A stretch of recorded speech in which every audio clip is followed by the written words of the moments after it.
pertama kali hantar album, Tak demo. single kan, dia letak dalam tong sampah, rasa perasaan memang Ben seorang aja ke yang tak ada perasaan, ataupun orang lain terasa juga? Betul ke? Saya masa tu yang hantar tu saya. Okay. Oh, tak ada band lain, Tak ada band lain, tak ada. Oh, okay. Pasal saya datang naik bas kan.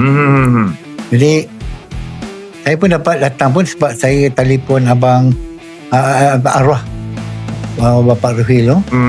Jadi dia kata, you datang je Ben, boleh bawa demo. Sebab saya telefon ikut, saya dapat nombor tu pun dulu kaset kan, dia nombor Matahari, nombor tu saya telefon, dia yang jawab. Jadi saya datang lah. Dia kata awak datang Ben, nanti saya bagi duit tambang balik. Okay, tak apa. Jadi dia dia kata abang you masuk jumpa M. Nasir. Saya terkejut jumpa M. Nasir tau. M. Nasir apa hal kan. Okay, Pak, mana CD kau? Mana kaset? Mana kaset kau? Ketawa bagi kan. Dia dengar satu lagu, kedua lagu, masuk lagu 3.5, dia angkat, dia buah. Aku terkejut sebenarnya. Kalau ikut jahat tak mesti 10 bahasa keluar kan.